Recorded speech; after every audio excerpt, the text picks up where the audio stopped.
Bonsoir à toutes et à tous. Nous sommes très heureux de vous accueillir aujourd'hui. Je crois que c'est bon pour le son. Pour cette nouvelle conférence. Sachez que le plaisir est d'autant plus décuplé que cela fait maintenant 2 ans qu'on était dans l'incapacité d'organiser des conférences en physique et de vous voir là, en plus sans masque. Sachez que le plaisir est vraiment partagé. Donc merci à vous pour votre présence. Comme vous l'avez sans doute vu, la conférence d'aujourd'hui elle est intitulée La France au Maghreb et au Moyen-Orient, une diplomatie en déclin. Donc elle portera naturellement sur la politique étrangère française dans ces deux régions stratégiques que sont le Maghreb et le Moyen-Orient. Et il est vrai que cette thématique, elle est revenue au goût du jour avec les événements récents. Hein. Je pense évidemment à la situation ukrainienne et le conflit qui sévit actuellement, mais aussi un événement qui est moins médiatisé, c'est le retrait de la présence militaire française au Sahel, suite à justement une crise diplomatique sans précédent entre Paris et Bamako. On l'a compris, la diplomatie, elle est revenue en quelques mois au cœur des préoccupations politiques à l'aune des élections présidentielles. Vraiment un débat, un enjeu politique de grande importance. Et pour débattre de cette question, nous avons le plaisir justement d'accueillir avec nous Monsieur Georges Malbruno. Monsieur Malbruno, bonjour. Bonjour. Donc vous êtes grand reporter au Figaro, vous êtes spécialiste du Moyen-Orient et vous venez justement de publier avec votre confrère Christian Chesneau Le Déclassement français, paru aux éditions Lafon, où vous nous plongez dans les coulisses de la politique étrangère française, de l'Élysée au Quai d'Orsay, en passant par la DGSE, pour illustrer une thèse originale qui est celle du déclin de la diplomatie française dans cette région, du moins dans ces régions, sur de nombreux points. Donc pour rappel, la conférence elle sera divisée en 2 temps. Dans un premier temps, j'animerai personnellement la conférence avec des questions sur l'ouvrage. Et ensuite, on vous donnera la possibilité de poser des questions. Si jamais vous avez des questions, vous les poserez à l'auteur en temps de 20-25 minutes, on verra en fonction. Et je voudrais justement commencer cette conférence, Monsieur Malbruno, par une question d'ordre général sur l'ouvrage, sur l'élaboration de votre ouvrage. Qu'est-ce qui vous a poussé, avec Christian Chesneau, à réaliser cet ouvrage avec une thèse qui est assez originale? C'est bon normalement. Voilà, je pense que c'est bon là. Bonjour à tous et à toutes. Ce qui nous a poussé à écrire ce livre, c'était en fait au début du quinquennat d'Emmanuel Macron, quand on a vu un président dynamique, volontariste, la première année, multipliant les voyages en Algérie, au Maroc, dans le Golfe, on s'est dit tiens, on pourrait peut-être faire un peu les carnets diplomatiques de ce jeune président dynamique. Et puis, voilà, l'idée est un peu retombée. Et ensuite, elle a un peu évolué lorsqu'on, notamment à l'été 2020, il y a eu l'explosion au port de Beyrouth, hein, vous en souvenez. Là, j'ai accompagné le président Macron à 2 reprises lors de ces 2 voyages. Et on a senti que derrière cet activisme diplomatique, derrière ce dynamisme, ce volontarisme, mais en fait, il n'y avait pas forcément de résultat. Donc, on s'est dit, on va continuer sur cette lancée, dire voilà, sur les régions qui nous concernent, le Moyen-Orient et le Maghreb, on va un petit peu autopsier la politique française d'Emmanuel Macron, mais aussi en la replaçant dans un contexte un peu historique qui est celui d'un déclin et d'un recul qu'on a daté à partir de la fin du 2e mandat de Jacques Chirac en 2005. Donc voilà, à partir de là, on s'est dit voilà, on va autopsier la politique étrangère de Macron dans le Golfe, au Moyen-Orient et au Maghreb, en la replaçant dans un contexte historique, en la remontant à la fin de Chirac, Hollande, etc. Et donc, c'est ce qui fait qu'on a appelé ce livre Le Déclassement, parce que, on en reparlera, l'action française dans ces régions-là est en recul depuis une quinzaine d'années. Donc voilà, donc on a Macron, mais en voulant épaissir un petit peu l'examen à une douzaine d'années en retrait, en recul.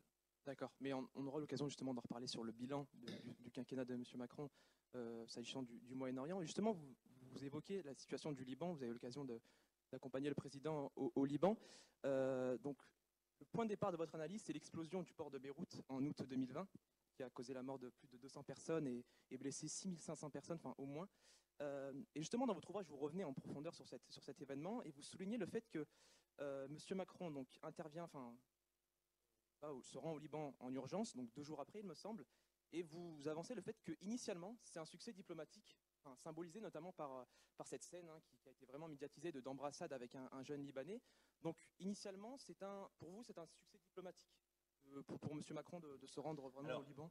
son premier voyage, donc l'explosion a lieu le 4 août à 18h. Il décide d'y aller dans la soirée et il s'y rend le 6 août au matin. On part à 4 heures du matin, on arrive à 8 heures, 9 heures, et lui arrive à 10 heures, etc.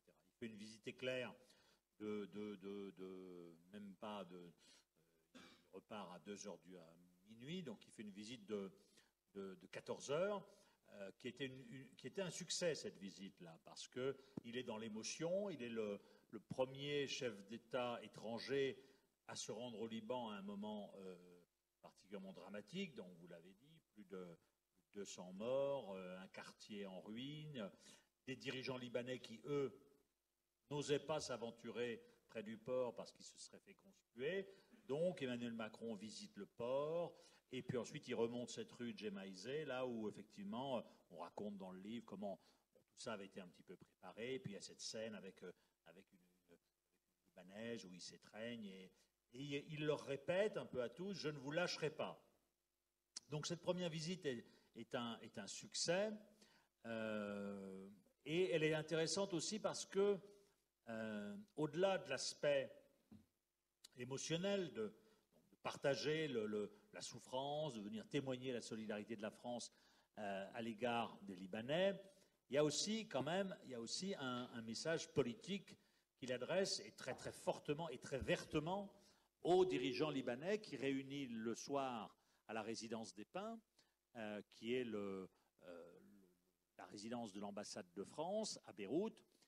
Et là, devant chacun de ces chefs de clan, de ces zaïms, qui sont, que vous connaissez de nom probablement, Walid Jumblat le Druze, Gemayel le chrétien. Justement, est-ce que vous pouvez revenir sur comment il est organisé? Parce que c'est assez particulier au Liban, le système d'institution politique, c'est confessionnel. Le Liban, c'est un pays multiconfessionnel qui est bâti sur ce qu'on a appelé le pacte national, lorsque la France, qui a été la puissance mandataire, a accordé l'indépendance au Liban en 1943. Et donc, le Liban est un pays multiconfessionnel avec musulmans et chrétiens, druzes aussi. Chez les musulmans, vous avez des sunnites, des chiites. Et chez les chrétiens, vous avez aussi une multitude de congrégations, plus des druzes. Et donc, en vertu de ce pacte de 1943, le président de la République est maronite, il est chrétien. Le Premier ministre est sunnite. Et le président du Parlement est chiite. Au cours de l'histoire, donc, dans les années qui ont suivi donc, ce pacte national, dans les années 40, 50, 60, la communauté maronite était la communauté dominante, donc le président de la République était tout puissant.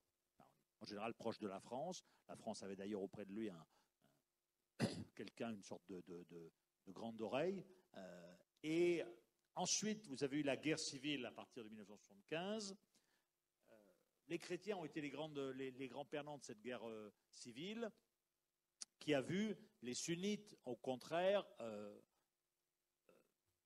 accroître leur poids. Et donc, à la fin de cette guerre civile, il y a eu ce qu'on a appelé les accords de Taïf, qui ont un petit peu remodelé cette répartition du pouvoir en donnant plus de pouvoir au Premier ministre sunnite, qui est devenu le personnage phare, qui a été incarné notamment par quelqu'un dont vous vous souvenez probablement, même s'il a été tué il y a 18 ans, c'est Rafik Hariri, qui était le grand ami de Jacques Chirac.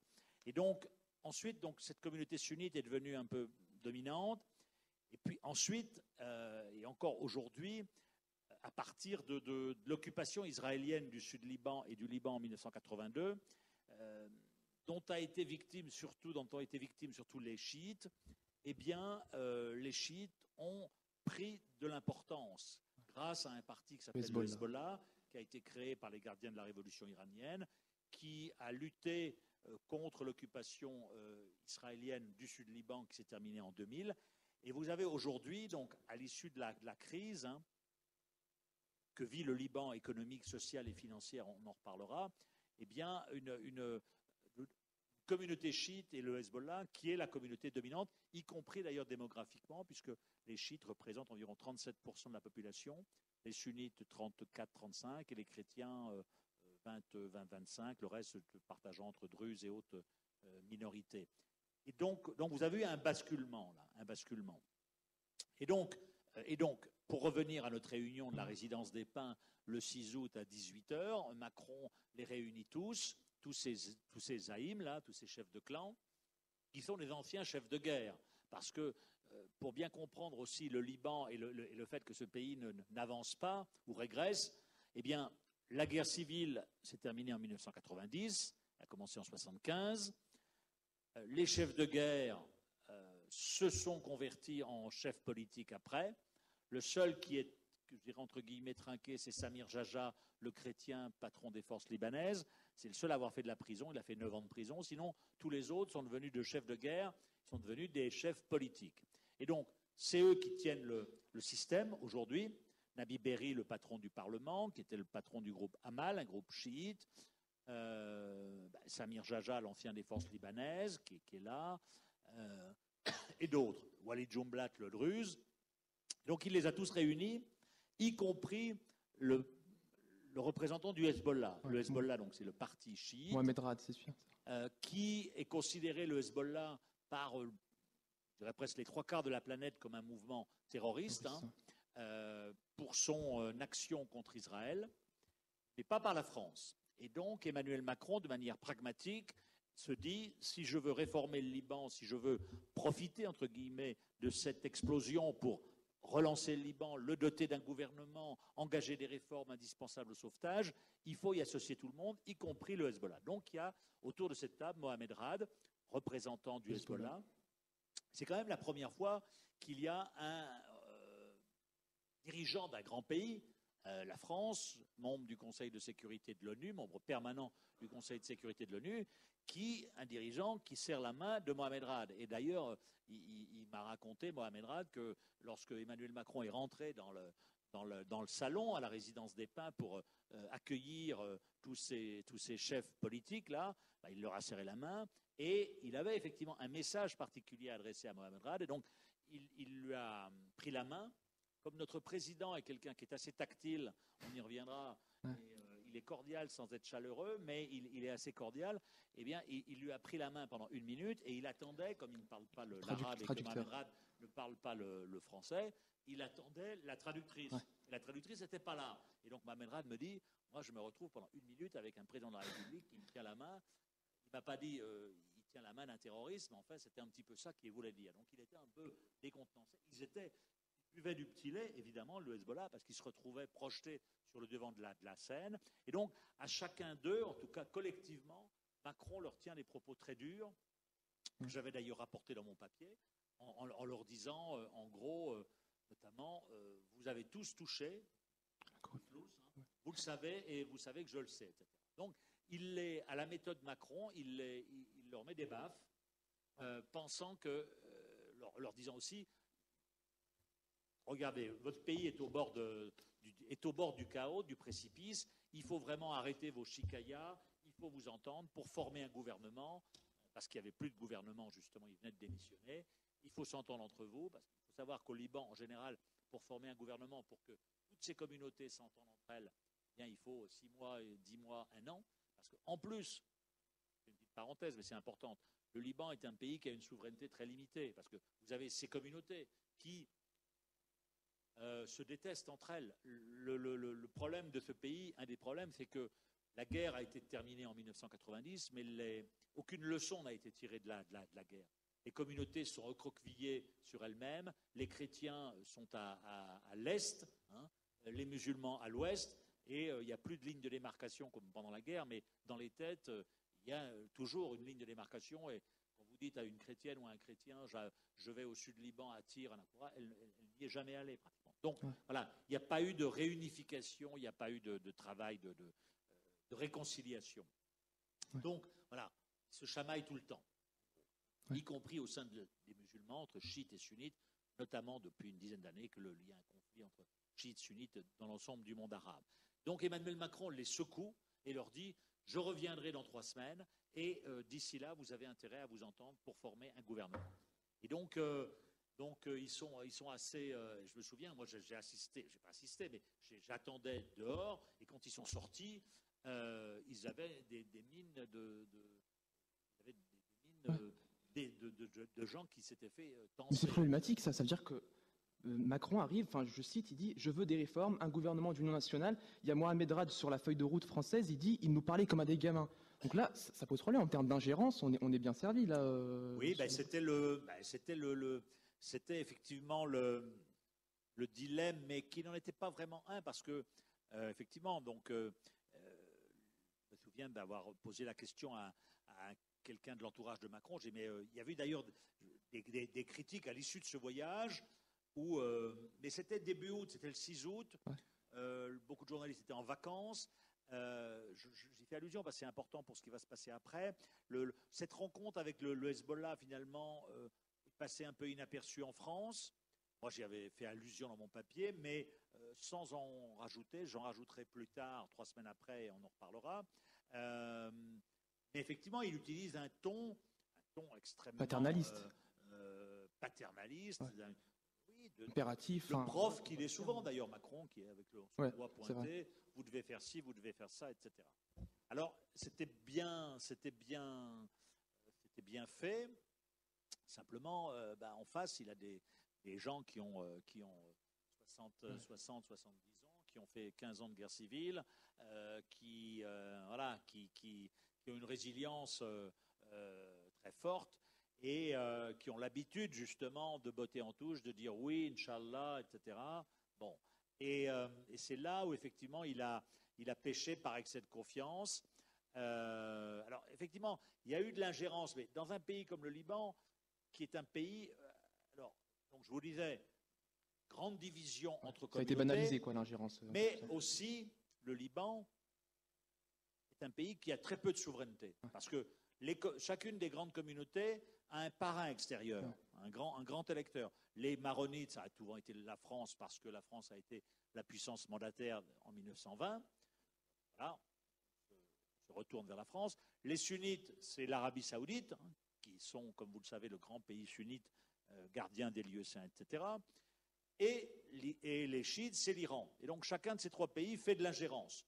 Donc finalement, qu'il y ait de l'ingérence, bon, voilà. Et c'est vrai qu'en France, quand il y a eu son premier voyage, il y a eu aussi, je crois, Mélenchon qui a dit oui, c'est de l'ingérence, etc. Mais c'est passé inaperçu parce qu'au Liban, finalement, tout le monde fait de l'ingérence et elle est assez souhaitée. Donc, simplement, alors, on peut peut-être passer. Alors, il leur dit je pars, mais je reviens dans 3 semaines. Donc, il revient dans 3 semaines. Donc, dans 3 semaines, vous avez intérêt à avoir constitué un gouvernement. Sinon, sinon vous allez voir ce que vous allez voir. Ouais. Donc, entre-temps, il pousse pour avoir un gouvernement de mission, notamment il pousse pour avoir le Premier ministre Moustapha Hadib à la tête de ce gouvernement de mission. Et justement, là, je voudrais revenir sur un passage assez intéressant. C'est lors de l'une de ces réunions, il y a Gebran Bassil, donc un responsable politique, qui se plaint auprès d'Emmanuel Macron sur justement un article du Figaro, de vous-même, qui montrait que l'ensemble des dirigeants ont touché à tout, comme vous le dites. Et donc, là, Macron reçoit ce propos de la part de Gebran Bassil, et il ne sait pas trop comment réagir. Enfin, il leur dit que vous avez touché à tout, donc il est plutôt d'accord. Mais après, vous touchez à tout. Vous avez touché à tout. Voilà, vous avez touché à tout. Ça. Et tout le monde sait. Ouais. Et il arrive en conférence de presse, donc 3 semaines, un mois après. Donc il se sent un peu victorieux parce qu'il sent qu'il a décroché quelque chose. Et là, donc vous êtes là dans la conférence de presse, et il se déchaîne sur vous, littéralement. Enfin, j'ai même le passage, je vous cite, parce que c'est les propos d'Emmanuel Macron. Il dit « Vous avez gêné mon action. Ce que vous avez fait là, compte tenu de la sensibilité du sujet, compte tenu de ce que vous avez fait de l'histoire de ce pays, est irresponsable pour la France, irresponsable pour les intéressés, et grave d'un point de vue déontologique. C'est non professionnel. Changez de métier. » C'est mesquin, il a même dit. Changer de métier. C'est mesquin, voilà, vous en oubliez. Donc, quand vous recevez ce genre de propos de la part du président lui-même, comment vous réagissez en réalité? C'est dur. J'ai réagi en lui disant pendant 2 minutes, j'ai riposté. Vous avez tenu tête du coup, c'est ça? Vous avez tenu tête. Enfin, vous avez riposté. Tenu tête, en tout cas, j'ai riposté Ouais, bah oui, bien sûr. parce que ce que j'avais écrit, je l'assume, et il n'y avait vraiment pas beaucoup de choses à redire. Il y avait peut-être une citation qui était peut-être et encore, donc voilà. Mais donc, si vous voulez, je connais quand même, je sais ce que j'écris, et j'avais réfléchi, j'avais travaillé. Pendant ces 3 semaines d'intervalle, j'étais en vacances, mais j'avais travaillé un peu le dossier, donc j'avais fait une enquête sur les mécanismes de la corruption. Vous avez tous touché, comment vous touchez tous? Et donc, j'avais raconté un petit peu tout ça. Et simplement, quand il est arrivé au Liban, un autre que Gebrahim Bassil s'est plaint, c'est Saad Hariri, en particulier. Le fils de Rafik Hariri, du coup. Le fils de Rafik Hariri, qui était l'homme fort des sunnites, qui était l'ancien Premier ministre, mais dont la France ne voulait plus. Et simplement, elle n'en voulait plus, mais elle en voulait pour qu'il adoube quelqu'un qui lui soit proche. Donc il fallait le ménager. Et dans mon papier, je ne le ménageais pas, et je ne ménageais pas son entourage. Et donc il s'est plaint, et lors du dîner, lorsqu'il est arrivé. Et donc voilà, et le président de la République, son entourage, n'aime pas, surtout le président de la République, n'aime pas être contesté. Quelqu'un d'autoritaire, qui a beaucoup de qualités, qui est pragmatique, on en reparlera sur l'homme. On a dressé un portrait de Macron l'oriental, mais qui emmène des journalistes dans les voyages officiels qui, en général, c'est quand même pas fait pour sortir des papiers d'enquête. C'est plus pour dire, voilà, le président de la République a dit, il a déclaré, la France est de retour. Voilà, c'est pour relater l'action française, etc. Donc c'est plutôt positif. Et là, effectivement, je fais un article sur le mécanisme de la corruption, un autre article sur le pas de deux avec le Hezbollah, où je raconte un peu sa rencontre avec... Donc, oui, c'était des bons papiers qui étaient vrais. C'est pour ça, d'ailleurs, quand il m'a engueulé, j'ai riposté, parce que j'ai 15 ans de plus que lui, on avait de très bons rapports avant, et donc je ne comprenais pas, quoi. Et donc, j'ai riposté pendant 2 minutes, puis au bout de 2 minutes, je l'ai laissé délirer. Et donc, parce que dans la République, je n'allais pas... voilà. Après, je me suis tu, et puis, voilà, c'était, comment dirais-je, immédiat. Le lendemain, ils ont appelé au Figaro pour dire, pour nous, l'incident est clos, parce qu'ils ont vu les réactions sur les chaînes de télé, etc. Et donc, c'était unanimement condamné. Et donc, une semaine après, j'étais à déjeuner à l'Élysée par une conseillère. Elle m'a dit, on s'est rendu compte que c'était gagnant pour vous et perdant pour nous. Donc, voilà, on a vite refermé la parenthèse. Moi, j'en ai pas rajouté. Voilà, mais ça montre aussi que c'est quelqu'un qui est autoritaire, qui a une conception des relations avec la presse un peu, comment dirais-je, qui est tenue reine courte. Hein. On l'a encore vu, par exemple, la semaine dernière, lors de sa conférence de presse, sa grande conférence de presse, où les journalistes ont dû quand même vaguement évoquer le thème de leurs questions, ce qui est quand même assez hallucinant, quoi. C'est un retour à l'époque de Pompidou dans les années 60. Donc voilà, quoi. Mais surtout, au-delà de cet épisode-là, qui montre que le président, on en reparlera, est capable de temps à autre, effectivement, de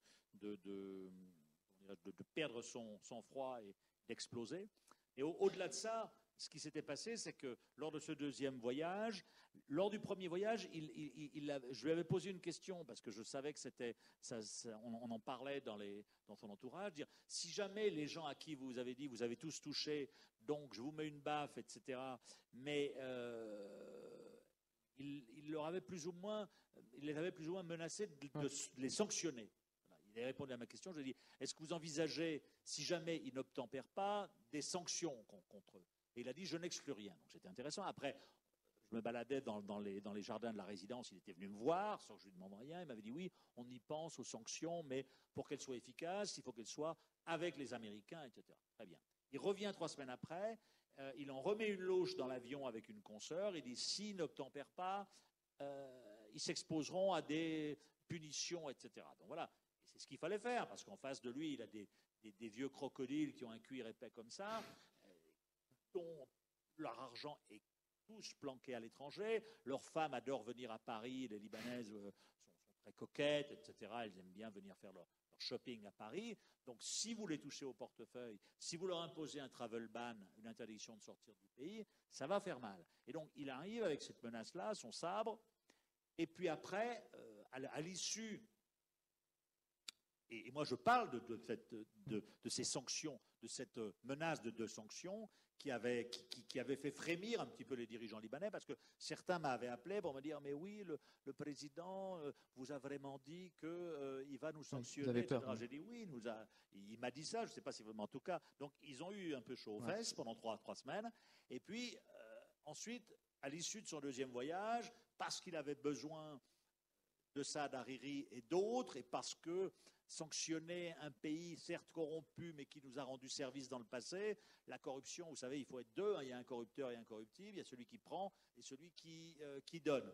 Et le Liban nous a rendu des services dans le passé, les banques libanaises, on le raconte. Donc c'était techniquement peut-être compliqué de sanctionner le Liban, en tout cas les Libanais auraient pu avoir des moyens de rétorsion vis-à-vis de la France. Donc, à l'issue de son deuxième séjour, la menace des sanctions s'évapore, et donc là, effectivement, il n'a plus qu'un sabre de bois. Et lorsqu'il les réunit une deuxième fois à l'issue de son séjour à la résidence des Pins, on a publié le verbatim de la plupart de leurs échanges. Effectivement, là encore, il les tense, hein. Il les tense et il dit vous devez vous engager à constituer un gouvernement de mission, c'est-à-dire un gouvernement qui n'est plus un gouvernement politique où ils se chamaillent tous entre eux, mais un gouvernement de technocrates qui relancera le pays, qui permettra au FMI d'intervenir, etc.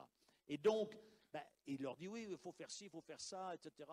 Et ils disent tous oui, on est pour les réformes, évidemment, la main sur le cœur, etc.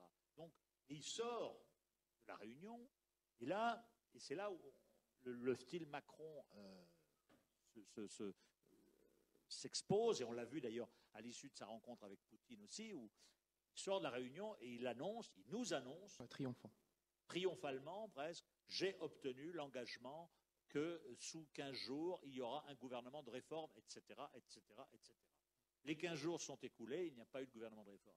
1 mois, 2 mois, 6 mois, 8 mois sont écoulés, il n'y a pas eu de gouvernement de réforme. Qu'est-ce qui s'est passé? Il s'est passé que les fameux zaïms, les fameux chefs de clan, lui ont dit Inch'Allah. Oui, oui, on va faire des réformes. Oui, oui, oui, bien sûr, on va faire des réformes. Oui, oui, bien sûr, bien sûr, bien sûr. Et donc, il a surestimé ses forces et il a survendu quelque chose qu'il n'avait pas obtenu. Et donc ça, c'est aussi souvent une marque de fabrique de chez Emmanuel Macron. C'est effectivement ce côté, je survends quelque chose que je n'ai pas obtenu auprès de Poutine. Vous vous souvenez, sa première rencontre avec Poutine qui avait duré 5 heures, il en ressort et il dit j'ai obtenu une désescalade. Poutine a dû lui dire oui, je vais tout faire pour que, mais c'est pas ça. Et donc, voilà, on est souvent, on en reviendra, c'est le travers de la diplomatie française depuis une quinzaine d'années, la recherche du coup médiatique. Parce que lorsque vous annoncez ça, urbi et orbi à la presse française, tout le monde, on gratte tous. Le président Macron annonce que, et le lendemain, vous regardez BFM TV, la France a obtenu un gouvernement de mission, etc. Et non, il n'avait pas obtenu tant que ça, mais ça fait partie de ce que j'appelle un peu l'illusion de l'action, quoi, d'une puissance moyenne aujourd'hui. C'est plus effectivement l'époque Chirac où il y avait moins de flamboyance, même s'il y en a eu, mais à juste titre avec Villepin aux Nations Unies en 2003 contre l'Irak, contre l'intervention américaine en Irak. Mais aujourd'hui, on est plus dans l'illusion de l'action que l'action proprement dite. Ouais. Donc finalement, c'est plutôt un bilan en demi-teinte de Macron au Liban. Il ne parvient pas à avoir ce fameux gouvernement au Liban, on ne fait pas en demi-teinte. C'est un échec. C'est un échec. Ouais, parce que vous prenez ses ambitions au début, gouvernement de mission, etc. 1 an après, il n'y a rien. Voilà. Ouais. Donc, il y a eu. Alors, effectivement, quand on est allé à l'Élysée pour voir des conseillers pour le livre à la fin, alors ils disent mais on a essayé. C'est vrai, le président est très volontaire, il est pragmatique, il comprend les situations en 5 minutes. Hein. Moi, je l'ai vu je le fréquentais un petit peu depuis 2017. C'était impressionnant parce que c'est quand même pas un diplomate, c'était un banquier, et les problèmes du Moyen-Orient sont quand même complexes. Et en 5 minutes, il captait tout. Donc c'était intéressant. En plus, c'est pas un idéologue, donc il n'a pas d'a priori, donc il voit tout de suite la solution. Ouais. Mais simplement, la méthode est heurtante et brutale, et il n'écoute pas assez ses conseillers ou ceux qui pourraient lui donner de bons conseils. Et donc il s'engage comme ça dans une voie qui est souvent une voie qui n'a pas en tout cas porté ses fruits sur la plupart des dossiers, soit au Moyen-Orient ou au Maghreb. D'accord. Bon, j'aurais bien voulu approfondir un peu plus sur le sujet, mais je voudrais aborder, justement, vous le parlez dans votre troisième chapitre, là on change de pays, on change de région carrément, on repasse au Maghreb, sur le troisième chapitre sur l'Algérie, que vous appelez le champ de mine de la mémoire. Et vous citez dans votre ouvrage, dans une carrière au Quai d'Orsay, le poste d'Alger est prestigieux, mais sans doute l'un des plus éprouvants. Et c'est assez marrant dans votre ouvrage parce que vous faites appel à de nombreuses métaphores pour décrire cette relation si singulière entre l'Algérie et le Maroc. Vous parlez tantôt d'un ring de boxe où les couples pleuvent de partout, d'un couple qui se dispute en permanence mais qui ne peut pas divorcer. Et j'ai une question encore là d'ordre général, initialement. Comment expliquer ce rapport si singulier en fait entre l'Algérie et la France qui est vraiment particulier, hein, très original? Comme disait Mitterrand, qui était ministre du temps de l'Algérie française, l'Algérie c'est la France. Aujourd'hui, vous avez en France, grosso modo, 6 millions de personnes qui sont de près ou de loin liées à l'Algérie. La diaspora, les Algériens, les Français qui sont nés là-bas, etc. Il y a la Méditerranée, c'est pas loin. Donc c'est un sujet qui nous est très très proche. C'est une question presque de politique intérieure et française. Et c'est vrai que l'ambassadeur de France en Algérie, il est observé, il est instrumentalisé et donc il doit avoir les nerfs solides et surtout il est face à un pouvoir algérien aujourd'hui qui exploite Macron de ce point de vue-là a raison, qui exploite cette rente mémorielle, qui exploite l'histoire, qui exploite la colonisation pour ne rien faire, pour ne rien entreprendre, pour survivre aux grandes dames des Algériens, dont l'immense majorité est née après 1962, comme Emmanuel Macron. Et donc, quand il va à Alger aussi en décembre 2017, on le raconte, hein, on a le témoignage d'un témoin, justement, de Macron face à Bouteflika, qui est un vieux monsieur de 78 ans, voire plus, qui est subclaquant, quoi. Macron est obligé de parler très très fort pour que Bouteflika entende, et à chaque fois que Bouteflika répond, comme sa voix est peu audible, Macron reprend ce qu'il pense être les paroles de Bouteflika pour avoir bien compris. Mais en tout cas, il lui dit en face, il lui dit votre politique est un échec, obtenir un visa pour la France, c'est pas une politique, et votre échec, c'est moi qui le paye dans les banlieues en France. Donc, voilà, et il rentre dans le chou, comme on dit en français. Et il fait la même chose avec le chef d'état-major de l'armée algérienne, le général Gaïd Salah, un vieux monsieur de 78 ans. Qui est mort, du coup. Qui, normalement, que Macron, normalement, ne devait pas voir, puisque protocolairement, Emmanuel Macron ne rencontre pas un chef d'état-major. En plus, le ministre de la Défense, c'était Bouteflika, constitutionnellement. Et donc, Macron insiste auprès de l'ambassadeur de France à Alger, dit « je veux le voir », etc., etc. Et les Algériens renaquent, mais finalement, de guerre lasse, ils voient Gaïd Salah. Et devant Gaïd Salah, donc de ce vieux monsieur chef d'état-major, il lui déplie une carte du Sahel et il lui dit « là, vous jouez un double jeu au Mali, vous ne luttez pas contre Al-Qaïda », ce qui est vrai. Là, on a repéré Iyad Ghali, etc., qui revient en Algérie, voir une de ses femmes, etc. On vous a demandé de l'arrêter, etc., vous ne le faites pas. Donc, il les met devant leur responsabilité, devant leurs échecs, etc. Et donc c'est vrai que c'est à la fois un langage de vérité, mais quand même extrêmement cru. Donc en face, il a des vieillards qui sont ébranlés, mais là encore une fois, qui sont ébranlés, mais qui, une fois l'ébranlement passé, eh bien, ils ne vont pas renvoyer la perche à Emmanuel Macron. Et pourtant, vous vous souvenez peut-être, avant son élection en 2017, lorsqu'il était en campagne électorale, il va à Alger et il dit une phrase très forte, quand même, il dit sur la colonisation, un crime contre l'humanité. Ce qui était une phrase très très forte dans le contexte électoral, dans le contexte franco-français très forte, etc. Donc, en disant aux autorités algériennes, voilà, un peu, je vous ai compris aussi, un peu, voilà, je fais un pas. À vous, ensuite, de me renvoyer l'ascenseur. Donc, il lance son projet de mémoire, là, mais qui s'est embourbé parce que les Algériens, le pouvoir algérien n'a rien donné. La France a fait des gestes, restitution d'un certain nombre de crânes, ouverture de déclassification, etc. Le rapport Stora aussi. Le rapport Stora, etc. Mais en face, c'est un pouvoir, enfin, c'est l'Algérie, d'autres probablement, c'est un pouvoir qui qui joue sa survie sur l'exploitation La rente mémorielle. de cette colonisation qui date de 1962, donc il y a 60 ans, et donc qui blâme, qui incrimine tout la France, les Français, pour toutes les fautes qui sont, pour toutes leurs erreurs, quoi. Mais qui dans le même temps, et l'ambassadeur nous l'a raconté, après avoir craché sur la France une partie de la journée, le soir, peut tout à fait appeler l'ambassadeur, dire bah, j'ai mon fils qui est à Lyon ou à Toulouse, il ne pourrait pas avoir une prolongation de visa, etc. Où on révèle aussi, par exemple, le montant des impayés par la nomenclatura algérienne dans les hôpitaux français qui s'élève entre 20 et 60 millions d'euros. Donc voilà, donc on est dans ce rapport de schizophrénie avec l'Algérie. Macron a essayé d'avancer un peu, mais le pouvoir algérien lui a fait un bras d'honneur. Et on l'a bien vu que là, pour la commémoration Pas eu de délégation algérienne, il me semble. Il y avait l'ambassadeur d'Algérie qui est invité, il n'est même pas venu aux cérémonies. Donc voilà, ça a été aussi de ce point de vue-là un échec, mais Macron n'a pas été responsable, je dirais, de cet échec. Simplement. Il ne pouvait pas faire grand-chose, en fait. Il ne pouvait pas faire grand-chose face à un pouvoir, pouvoir qui est contesté par la rue algérienne, on le voit, mais qui s'accroche à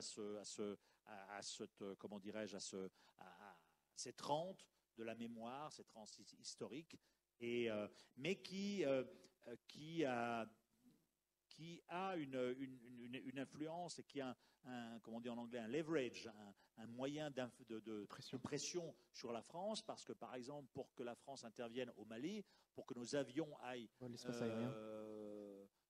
viser ou frapper des cibles djihadistes, il faut survoler l'espace aérien algérien. Donc ça veut dire qu'on a besoin de l'Algérie pour combattre au Mali ou au Sahel. Et donc voilà, et l'Algérie ne combat pas vraiment les djihadistes.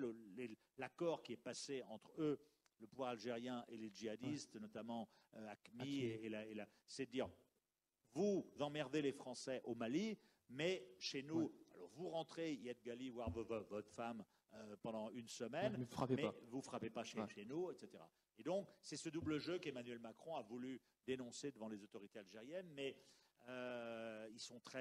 Macron est très en colère dans les conseils de défense lorsque, justement, face au refus algérien, par exemple, de récupérer tous les djihadistes ou les prisonniers algériens qui sont accusés de djihadistes dans nos prisons, ils n'en veulent pas. Et donc, il n'arrive pas à obtenir que l'Algérie en récupère.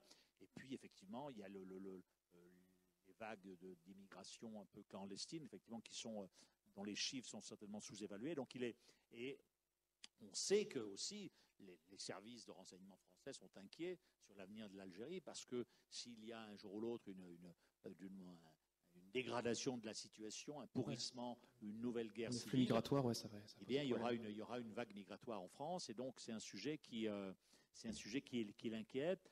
Mais là, effectivement, il a été volontariste, il a été cash comme il est habituellement, mais en face, on n'a pas tendu la main, et au contraire, on a pris, mais on n'a rien donné. Ouais, c'est un peu un train qu'on retrouve chez Emmanuel Macron, c'est du volontarisme, mais qui ne porte pas forcément ses fruits. Là aussi, l'Algérie, c'est très intéressant, mais je voudrais enchaîner, là je vois qu'il nous manque du temps. On passe un peu plus à l'Est, sur le cas de la Libye, donc qui constitue votre 4e chapitre. Là, vous l'appelez ici la cacophonie française. Pour comprendre un petit peu, donc on fait un pas de 10 ans en arrière, pour faire un petit rappel, donc l'intervention française en 2011 dans une coalition destiné à soutenir les mouvements rebelles et à renverser finalement le dictateur Mouammar Kadhafi. Donc initialement, vous le soulignez dans votre texte, les opérations sont un succès, mais politiquement c'est un véritable désastre en fait, parce qu'on a un pays qui se retrouve disloqué. Vous citez justement Hassan Salamé, qui est envoyé spécial de l'ONU en Libye, qui dit c'est tout un puzzle qu'il faut recoller. C'est dire de la difficulté que de reconstruire un pays qui est vraiment en ruine en fait. Ben oui, parce que la Libye, ça a été un peu notre Irak à nous. L'Irak en 2003, les Américains ont renversé Saddam Hussein, ça a été très facile. Mais c'est Kadhafi. Le couvercle s'est soulevé sur la boîte de Pandore, et ça a été le réveil du sentiment religieux, ça a été l'émergence d'Al-Qaïda, de Daesh, etc. Et l'éclatement tribal et confessionnel. La Libye, c'est la même chose. Il y avait un dictateur qui était un bouffon, il rendait de grands services. Il luttait contre l'immigration clandestine et il achetait des armes, etc. Bon, Sarko a décidé avec Cameron et Obama, mais qui n'était pas très chaud, en 2011 de le renverser. Il s'est retourné contre lui parce que Sarkozy était très proche Ah oui, mais... Il y a un revirement comme ça soudain. Non, je pense que nos amis qatariens ont beaucoup influencé Sarkozy parce qu'ils voulaient récupérer la manne gazière et pétrolière du Qatar. Et comme Sarko et le Qatar étaient très très proches à l'époque, je pense que ça a compté aussi, ça a compté cette décision. Mais vous vous souvenez de la visite de Kadhafi à l'Élysée en 2009, où il avait dressé sa tente, etc. Il devait nous acheter X avions centrales, etc. Et en fait, il n'y a rien eu. Mais donc le pays qui est un pays qui aussi où la composante tribale est essentielle, et donc ensuite ce pays ne tenait que grâce à la mainmise du clan Kadhafi et sur ce pays, sur cet agrégat de tribus. Ensuite, les tribus se sont soulevées, et puis chacune a pris une portion du territoire. Les islamistes ont joué un rôle important, aidés par le Qatar et d'autres, Al-Qaïda. Et donc, et Macron, quand il arrive au pouvoir en 2017, il se met dans l'idée effectivement de faire aussi un coup de com' en réunissant une conférence à la Celle Saint-Cloud qui réunirait les deux factions antagonistes, Sarraj, le gouvernement d'union nationale reconnu par la communauté internationale, et puis le général Haftar, son ennemi, etc. Donc on a une guerre civile qui se cristallise autour de ces deux acteurs-là qui sont... autour de ces deux clans, avec Sarraj soutenu plutôt par le Qatar, la Turquie. Par l'ONU aussi, non Par l'ONU aussi Par l'ONU, par la communauté internationale, un peu sympathisant islamiste. Et en face, les pays de la contre-révolution, c'est-à-dire les Émirats arabes unis, l'Égypte, et puis nous derrière, quoi. Et donc, il se met en tête de les réunir. Il les réunit, effectivement, et ils se réunissent à la Celle Saint-Cloud. Et on roule des mécaniques, on agite les tambours, la presse, etc. Et voilà, succès. Sauf que le lendemain,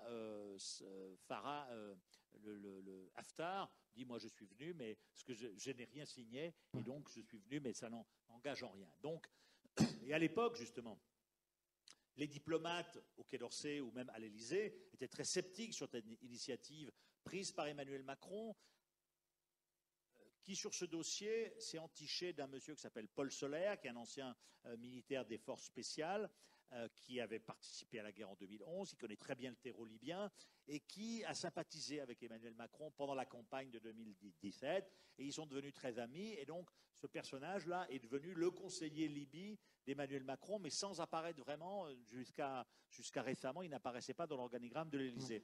Et donc, voilà, il a monté cette opération de la Celle Saint-Cloud, qui ne débouchait sur rien en réalité. Beaucoup de diplomates disaient: c'est trop tôt, on n'y arrivera pas. Donc voilà, encore une fois, souci de la communication, ça n'a pas marché. Et ensuite, alors on a, pour aller vite quand même, la France justement a zigzagué entre l'appui donné à Sarraj, donc le gouvernement légitimement reconnu par la communauté internationale, auprès duquel on a envoyé des gens des forces spéciales pour l'aider à lutter. Et en face, on a aidé aussi le général Haftar, auprès duquel on a envoyé des gens, eux, qui n'existent pas, mais qui existent quand même. Ce sont le service action de la DGSE. Donc un double jeu, en fait. La France a joué un double jeu. Un double jeu, oui, parce que lorsque les deux factions se sont tirées dessus, eh bien, nos deux factions françaises se sont, elles aussi, tirées dessus. Donc ça a été quand même croquignolesque et grotesque, etc. Et surtout, quand on revient à la conférence de la Celle Saint-Cloud 2017, la France, donc Macron et son ami Paul Solaire, etc., et ceux qui organisent cette conférence, l'organisent à l'insu, sans inviter l'Italie, qui est la puissance, l'ancienne puissance coloniale.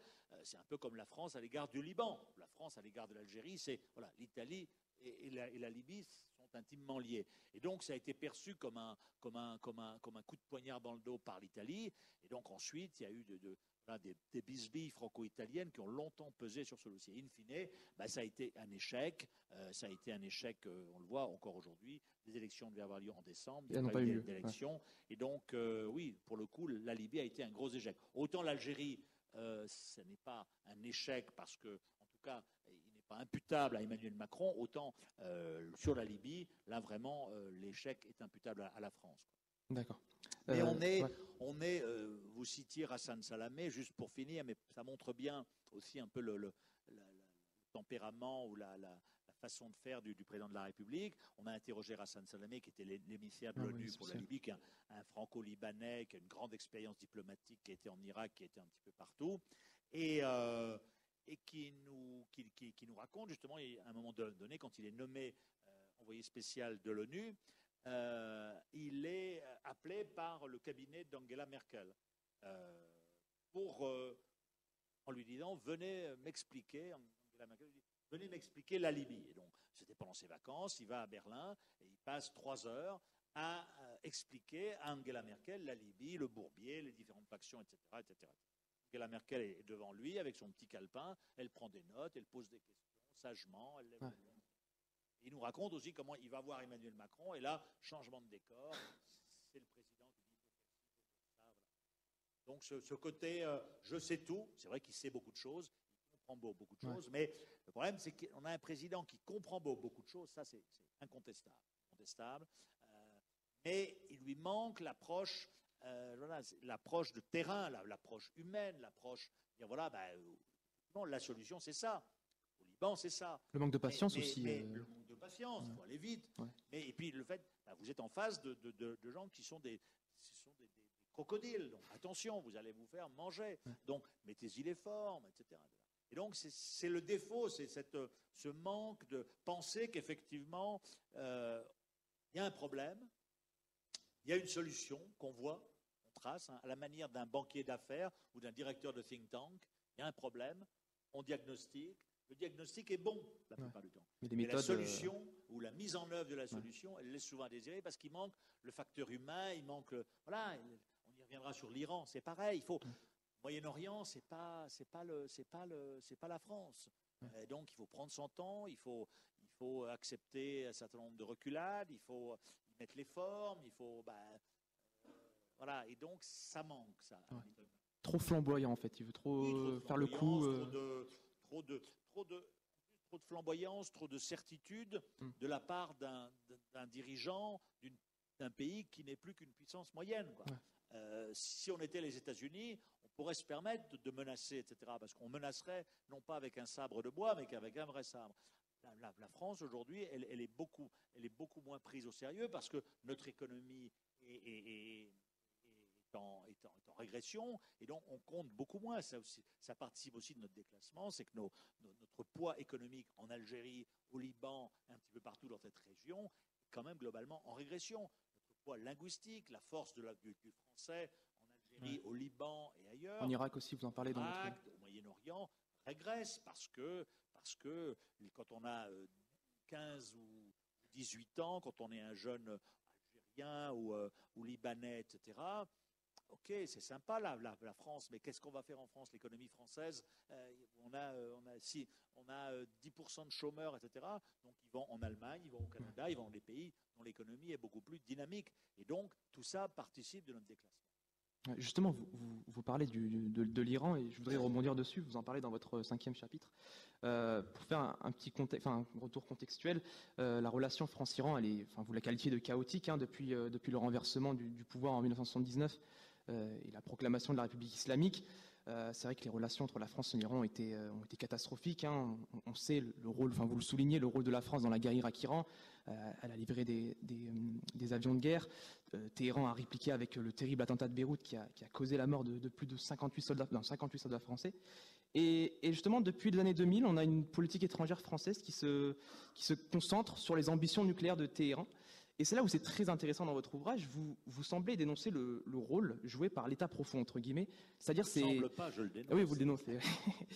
Ces diplomates de l'ombre qui sont partisans d'une ligne très dure, vous les appelez les néoconservateurs, et qui font tout pour saper le rapprochement, enfin du moins une relation plus apaisée, et donc qui entrent à rebours de la volonté de M. Macron d'entretenir une relation plus apaisée avec les dirigeants en place. Et ce rôle-là, c'est un rôle particulier de ces diplomates qu'on ne savait pas avant. Vous le mettez en exergue. Oui, parce que, comme vous dites, la relation franco-iranienne, il y a à la fois, et moi je suis en Iran depuis 25 ans, il y a une attirance de l'Iran vis-à-vis de la France, c'est deux pays d'ancienne de culture, donc les Iraniens aiment ça, la profondeur historique, etc. Mais il y a un contentieux sur effectivement la guerre Iran-Irak où on a beaucoup aidé Saddam Hussein, beaucoup militairement. Téhéran a répliqué naturellement. Téhéran a répliqué par des attentats, par des enlèvements au Liban, etc. Nous ont des signes en disant voilà, ça sera le prix. Et on a arrêté effectivement de livrer le nec plus ultra de notre armée, les exocets, les super étendards, etc. Ensuite, effectivement, le dossier nucléaire iranien a dominé, vu de Paris, la relation franco-iranienne à partir des années 2000, où justement l'Iran a commencé à manifester un désir d'avancer vers la bombe. Eh bien, pour la France, sous l'égide, pas tout à fait au début, parce qu'il y avait au début justement, avec Jacques Chirac, il y avait une compréhension fine de ce qu'était l'Iran, même si Chirac lui était plus proche des sunnites, Hariri, etc. Il comprenait le rôle de l'Iran dans la région, son importance, et par conséquent, il faut aussi avoir une carte en tête. L'Iran, donc la République islamique d'Iran, 79 renverse le Shah, Khomeini, qu'on avait abrité en France, se met en tête d'exporter la révolution. Grande crainte des pays arabes du Golfe, nos alliés, les alliés des Américains, qui vont donc financer la guerre que Saddam va lancer contre l'Iran à partir de 1980. Mais l'Iran, à partir de là, donc, qui fait peur, va être encerclé de bases américaines dans le Golfe, en Asie centrale et ailleurs. Et donc, effectivement, l'Iran va se sentir menacé. Et à partir de 1982, l'invasion israélienne du Liban va commencer de créer dans un certain nombre de pays arabes où il y a des minorités chiites, comme au Liban, des relais d'influence. Donc le Liban, il le fera avec le Hezbollah, qui est aujourd'hui le joyau de la couronne iranienne dans tous ses relais à travers le Moyen-Orient, puisque le Hezbollah dispose militairement, c'est aussi fort que l'État libanais. 10 fois plus fort que l'armée libanaise, est capable d'arriver à un niveau de dissuasion presque avec Israël. Et donc l'Iran va comme ça poser ses pions, se protéger en créant des relais d'influence, des proxys, comme on appelle en anglais, qui vont lui permettre, et qui lui permettent aujourd'hui d'agir en son nom sans avoir à revendiquer ses opérations. Donc il y a un phénomène, on dit en anglais deniability, c'est-à-dire le Hezbollah attaque, les milices chiites irakiennes pro-iraniennes attaquent, mais ce n'est pas nous, ce sont les Irakiens, les Houthis au Yémen ripostent contre l'Arabie, ce n'est pas nous, etc. Donc voilà, il y a tout ce réseau qui fait la force de l'Iran, jugée à juste titre déstabilisatrice au Moyen-Orient, mais qui est une vraie réussite. Le Hezbollah, on aime ou on n'aime pas, il faut constater que c'est une vraie réussite à la fois politique et militaire. Donc l'Iran aussi, pour se protéger par rapport à ses bases américaines, va avancer vers le nucléaire. Alors, on est en 2000, comment on est en 2022 aujourd'hui? Il y a eu en 2015 l'accord nucléaire, où, à l'issue de négociations difficiles, la communauté internationale, les grandes puissances et l'Iran se sont mis d'accord pour brider les ambitions nucléaires de l'Iran. Et donc, tout le monde est soulagé. Les entreprises françaises se disent, l'Iran, c'est un grand marché, c'est 80 millions d'habitants, c'est une jeunesse éduquée, c'est une population ouverte sur le monde, grand consommateur, des gens qui travaillent, une intelligence, etc. Et donc, les sociétés françaises se disent, françaises et internationales, il va y avoir du business à faire. Bon. Sauf qu'en face, par exemple, MBS, le prince héritier saoudien, lorsqu'il a reçu Emmanuel Macron en décembre 2017 à Riyad pour leur première rencontre, et là encore, on retrouve Emmanuel Macron, mais cash. MBS lui dit... Mohamed Ben Salman, du coup.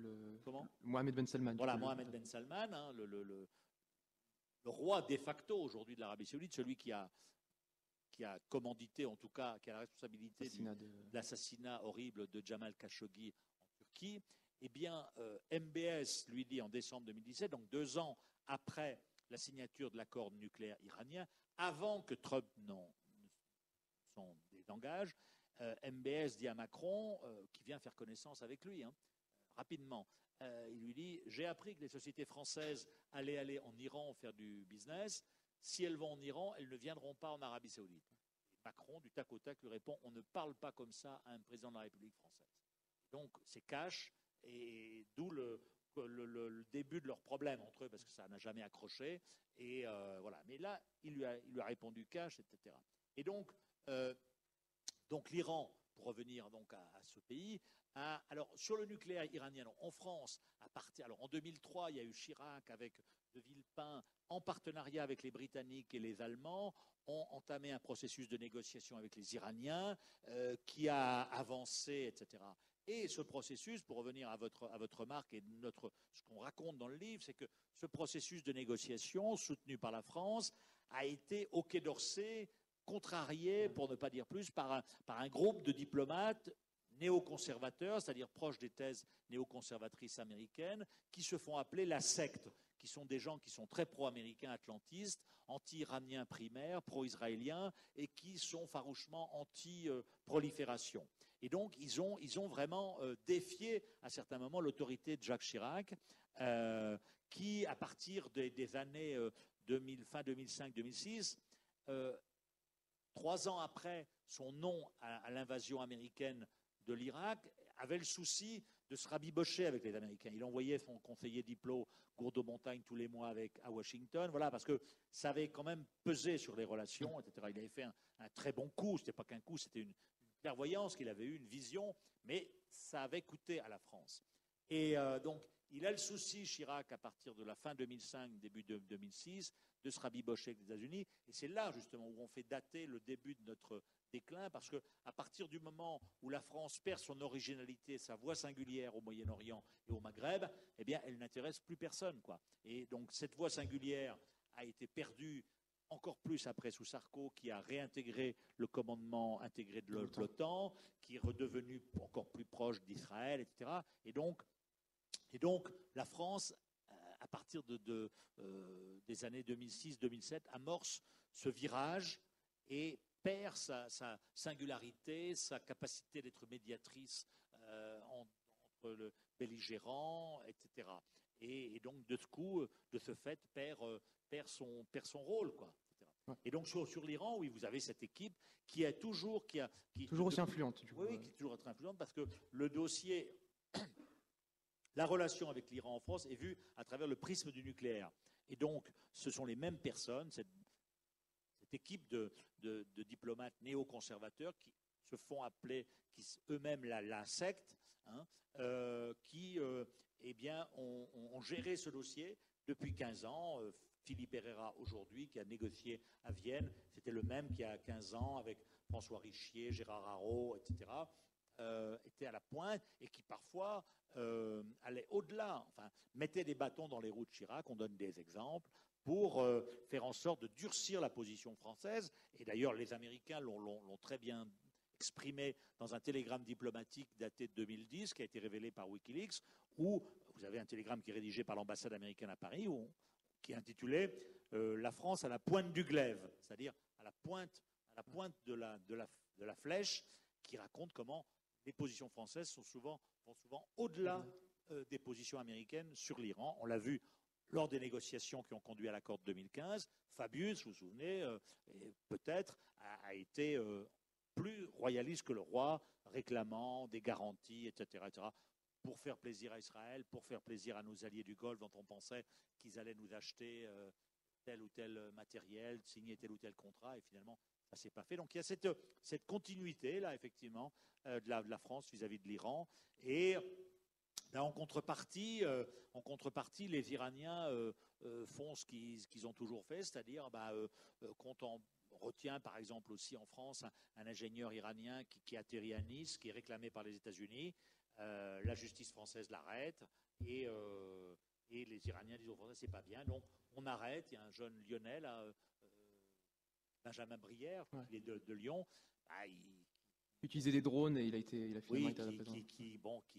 L'Iran a beaucoup de charme, etc., mais qui a commis quelques erreurs. Et le pauvre, ça fait 2 ans qu'il sera libéré, là, je pense, dans les semaines qui viennent, avec l'accord qui sera signé, mais c'est chèrement payé. Donc voilà, Vous nous avez arrêté un certain nombre de personnes. Et nous, voilà, c'est la diplomatie des otages.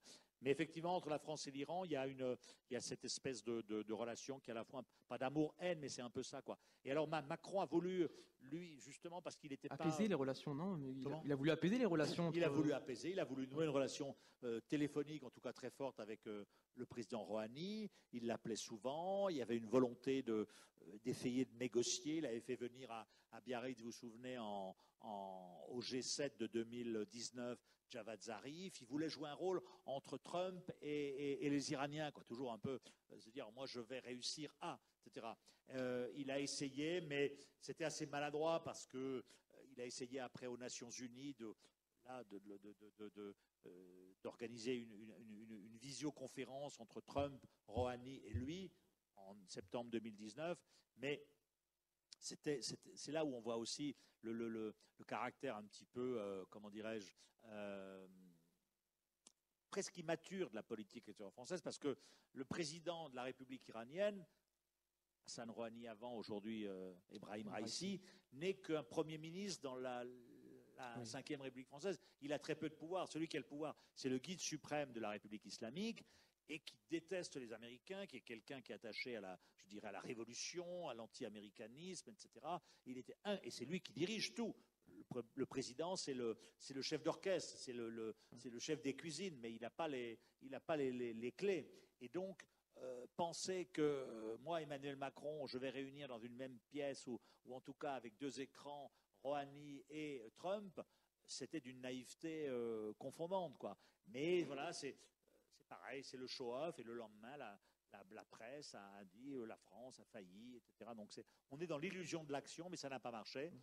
Et pour finalement revenir sur l'Iran à une position traditionnelle, en gros, d'allier nos clients du Golfe face à un Iran qui effectivement...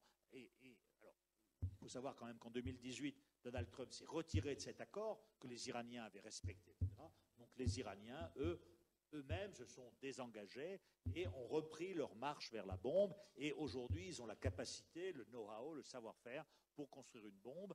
C'est pour ça que l'Occident a voulu depuis un an à tout prix renouer avec cet accord. On va y arriver, mais toute la question qui est de savoir sur le nucléaire iranien, est-ce que l'Iran veut vraiment la bombe ou c'est une carte pour négocier? Les Iraniens sont des négociateurs hors pair pour négocier justement un certain nombre de choses, négocier.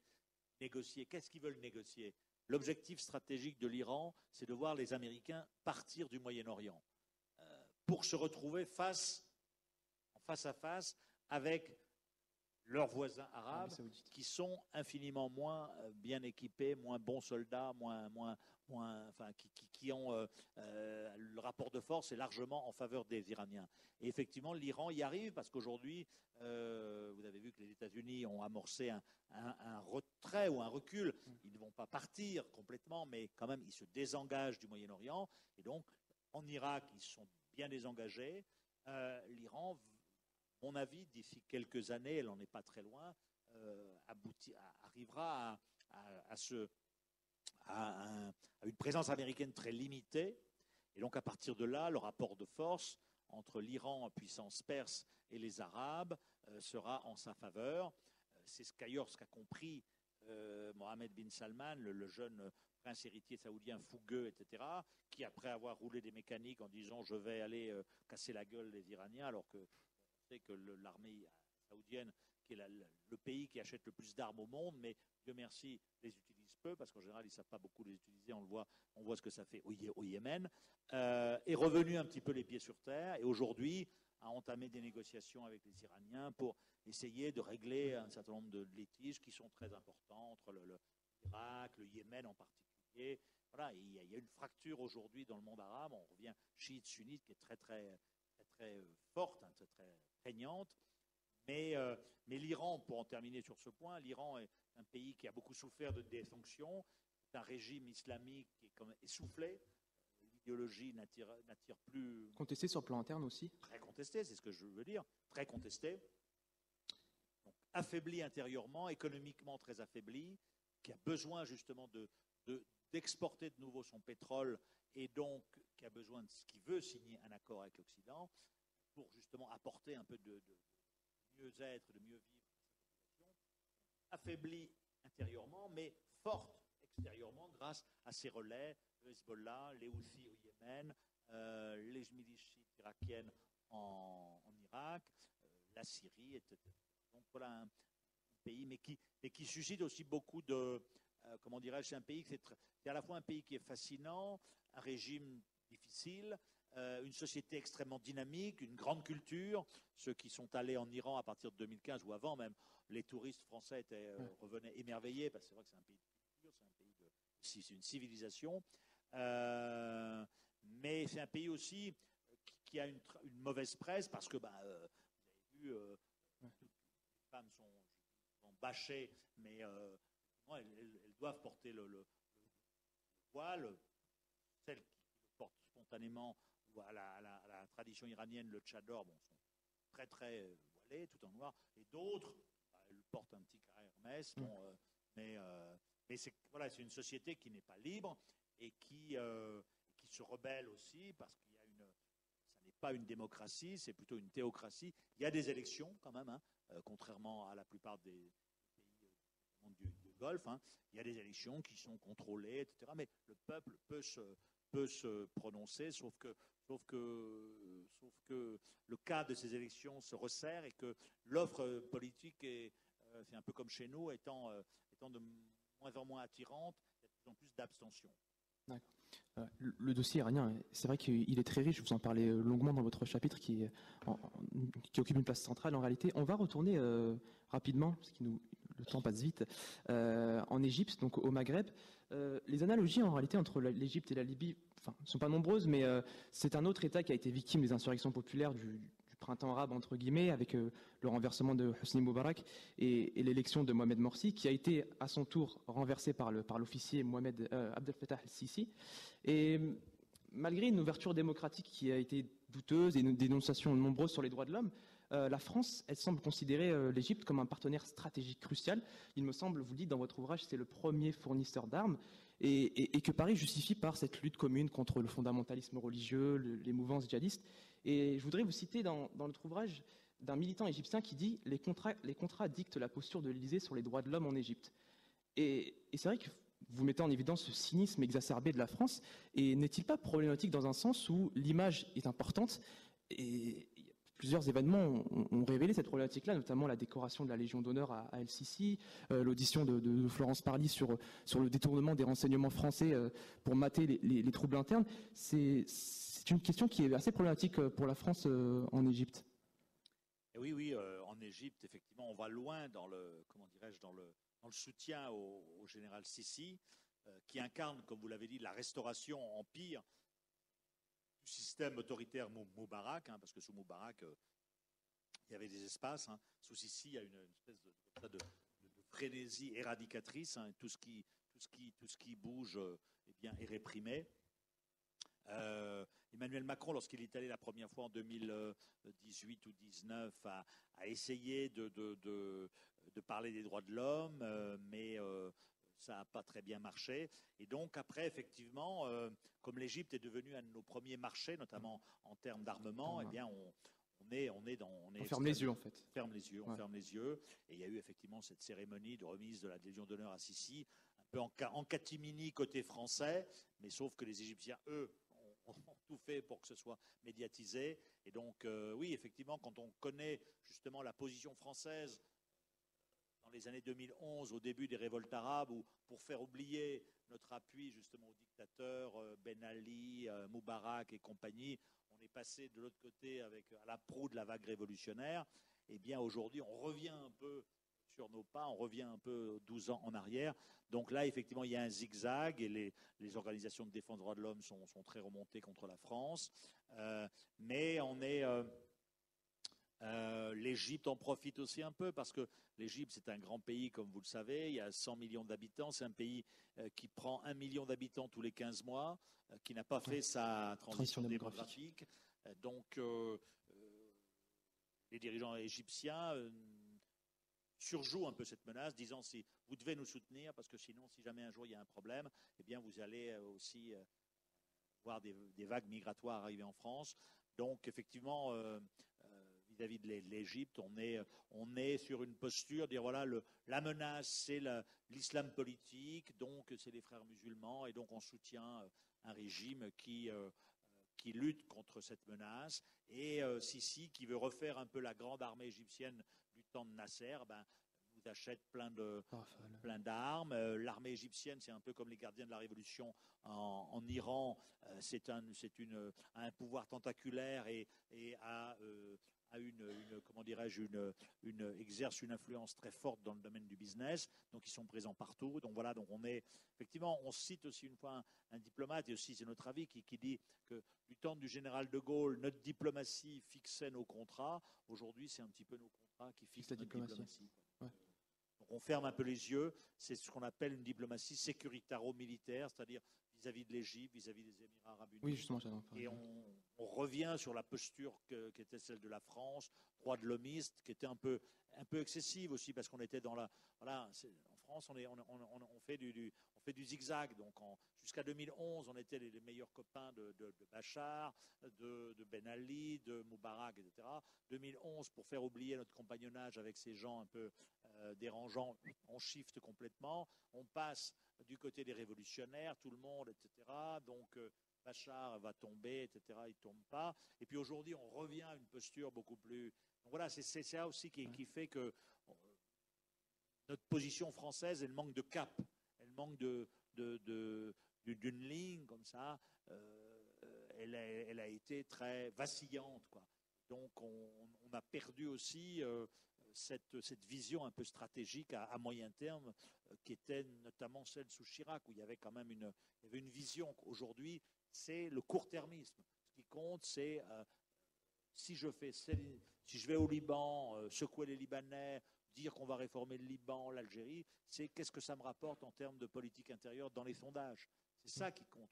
L'activisme d'Emmanuel Macron est souvent dicté par cette recherche à court terme, quoi. Or, la politique étrangère, la diplomatie, ça se noue sur le moyen terme. Ça se noue sur le... Voilà, mais en France, on est maintenant avec le quinquennat en particulier, en République. Ça n'est pas propre à Emmanuel Macron. Le virage a été opéré par Nicolas Sarkozy, qui lui aussi était obsédé par le court-termisme, qui se déplaçait dans un pays étranger. Il allait en Arabie Saoudite, comme Macron l'a fait. Il est passé 5 heures dans un pays. Là, dans cette région du monde, il faut prendre son temps pour boire le thé, pour ne rien faire, etc. Là, dans le monde arabe, le temps n'a pas la même valeur que chez nous. Donc, il faut prendre son temps. Il ne faut pas dire j'arrive à 11 heures, je déjeune à 13 heures, on discute à 14 heures et à 15 heures, je pars. Sinon on apparaît comme des gens un peu, comment dirais-je, oui, pas forcément très, très crédibles. On a eu des exemples de Sarkozy avec l'Arabie Saoudite.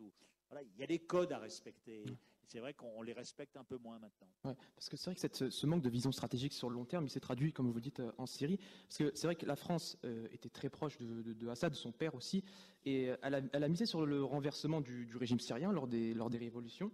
Mais elle n'a pas considéré qu'il y avait le soutien indéfectible à la fois de l'Iran et de la Russie. Et c'est vrai qu'on voit en ce moment, avec Bachar el-Assad qui reste encore au pouvoir, récemment il y a eu des normalisations entre les Émirats arabes unis et Bachar el-Assad. Qu'en pensez-vous? Est-ce que vous pensez que la France va procéder à un revirement dans sa position? Enfin, est-elle contrainte de le faire?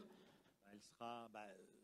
on avait écrit un livre en 2014 sur les chemins de Damas où on racontait justement les relations franco-syriennes et l'erreur de diagnostic. Hein. Je connais la Syrie depuis 25-30 ans, j'ai des relations aigres-douces avec le régime syrien, interdit de séjour, ensuite autorisé. Mais en 2011, je n'ai jamais vu Bachar el-Assad tomber parce que je savais que c'était un régime... On est enregistré là où, Oui, on est enregistré, il me semble. Robin me dira, mais je crois que c'est un régime qui joue sa survie, qui est prêt à tout pour ça et qui a des appuis à l'intérieur, à l'extérieur, et une opposition dont j'ai vu rapidement qu'elle était quand même fortement islamisée, etc. Et donc, non pas par affection et par amour pour ce monsieur, le régime ne va pas tomber, mais à Paris, pour faire oublier, et parce qu'on était dans le romantisme révolutionnaire, porté par la presse, etc. Donc vous vous souvenez, Alain Juppé, Laurent Fabius, les jours de Bachar sont comptés. 10 ans après, ils sont toujours comptés, mais il est toujours au pouvoir. Et donc, et pour faire oublier, encore une fois, c'est là où la position française est un peu ridicule. Pour faire oublier, on avait été les meilleurs copains de Bachar el-Assad. Sarko, vous vous souvenez, 2000, de Chirac, alors mise sur Bachar, non pas par amour aussi, mais par réalisme. Lorsque le père meurt à Fès en 2000, il va aux obsèques, il est le seul dirigeant occidental à assister à ses obsèques, non pas pour assister aux obsèques du père, mais pour adouber le fils. Bachar, qui est vieux, jeune, etc., un peu par accident, puisque son frère, qui devait prendre le pouvoir, meurt dans un accident de voiture, donc il arrive, lui là, un peu par accident, et donc Chirac, avec d'ailleurs son ami Rafik Hariri, qui était assez pote à l'époque avec Bachar, dit je vais le prendre sous mon aile, un peu comme il a fait avec Mohamed VI, et je vais l'adouber, et la Syrie va s'ouvrir un peu, qui est un régime de fer, va s'ouvrir, on va l'aider, donc on a créé une ENA, là-bas, il y a eu une coopération très forte, etc. Et Assad, c'est un régime sécuritaire avec une omniprésence, une omnipuissance, une toute-puissance des services de renseignement qui, à un moment donné, ont dit à Bachar, ton ouverture, t'es gentil, mais ça ne va pas se passer comme ça. Donc, il n'y a pas eu d'ouverture. Mais ensuite, donc, il y a eu l'assassinat de Rafik Hariri en février 2005, probablement une joint venture Syro, Irano, Hezbollah, etc., mais jamais de preuves. Et puis ensuite, donc jamais de preuves, donc on ne peut pas incriminer, on ne peut pas rompre, on ne peut pas riposter à l'égard de la Syrie, puisqu'on n'a pas de preuves. Mais comme Rafik Hariri, un peu jeune, mais était le frère, presque je dirais, de Jacques Chirac, son locataire, probablement son financier, c'était un membre de sa famille. Et donc, ensuite, il y a une croix qui est faite sur le régime syrien. Et quand Nicolas Sarkozy arrive au pouvoir en 2007, lui, par réalisme et par ultra-réalisme, effectivement, et parce qu'il a envie de faire différent de Jacques Chirac, il prend le contre-pied et il se dit, Bachar, on ferme la page de l'assassinat d'Hariri, et donc je vais me mettre en tête de faire copain-copain avec ce jeune type. Il a une femme qui est banquier d'affaires, qui est très intelligente, qui parle français, etc. Et donc je vais l'amadouer, comme ça il va s'écarter un peu de l'Iran, voilà.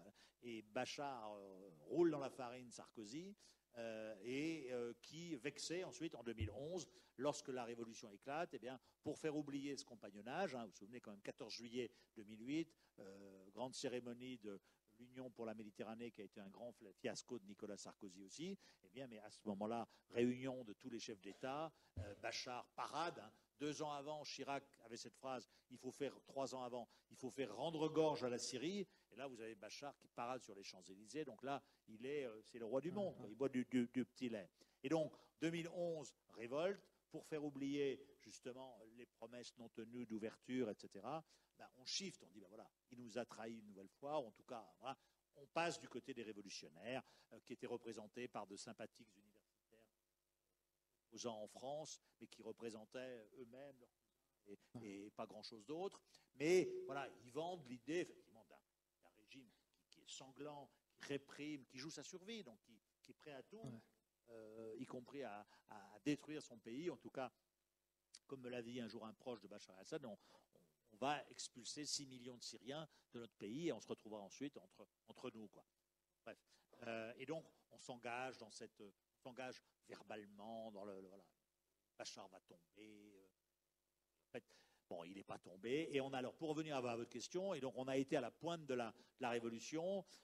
Macron, en 2017, lorsqu'il arrive au pouvoir, il dit justement dans une des premières interviews, chose intéressante, il dit Bachar el-Assad est l'ennemi des Syriens, il n'est pas l'ennemi de la France. Donc dire, oui, c'est pas un type avec qui j'aimerais passer une soirée, forcément, mais il est le leader de la Syrie. La Syrie a une capacité de nuisance au plan régional, elle est incontournable, au Liban et ailleurs. Donc, Bachar, il est là, il faudra traiter avec lui. Et puis là, levée de bouclier, justement, des opposants syriens en France, universitaires, que vous aviez vu sur les chaînes de télé, d'une partie des intellos de gauche, etc., de la presse. Il a comment ça, Bachar, on va renouer avec ce criminel, etc. Et donc, Macron change de braquet. Finalement, le dossier syrien est gelé. Alors aujourd'hui, je pense que tôt ou tard, on sera amené à renouer, etc. Mais ça va être compliqué parce que comme on a été les plus ardents, les plus virulents opposants à ce régime, et comme c'est un régime qui est un monstre froid et qui fait payer à son adversaire le prix de son adversité, eh bien, je pense que la note va être salée côté français. Mais il y a en Syrie, dans le nord-ouest, dans la région d'Idleb, 120 Français détenus en déshérence là-bas, djihadistes, etc. Aujourd'hui, qui sont plus ou moins contrôlés par les renseignements turcs, etc. Mais demain, on ne sait pas ce qui peut se passer. Donc, pour nous, c'est aussi un enjeu de sécurité intérieure. Et donc, de ce point de vue-là, je pense qu'il faudra probablement tôt ou tard renouer avec ce régime, qui renoue avec tous les pays, nos alliés. Sisi a dit à Macron, si tu veux, moi, je vais organiser une médiation entre toi et Bachar. Voilà. Les Émirats arabes unis, Mohamed Ben Zayed, le chef, a reçu Bachar el-Assad. Donc, on sera probablement amené à renouer, mais ça va être compliqué parce qu'on est allé tellement loin, puisqu'on avait mis sa tête au bout d'un pieu, quoi. Mais le problème, on va peut-être passer aux questions. Non, en fait, je voulais juste aborder une dernière question. Ouais, on passera un quart d'heure, 20 minutes sur les questions. Juste la dernière question, je voulais vraiment évoquer cette question-là avant de terminer. C'est sur les nouvelles connexions israéliennes, le titre de votre chapitre.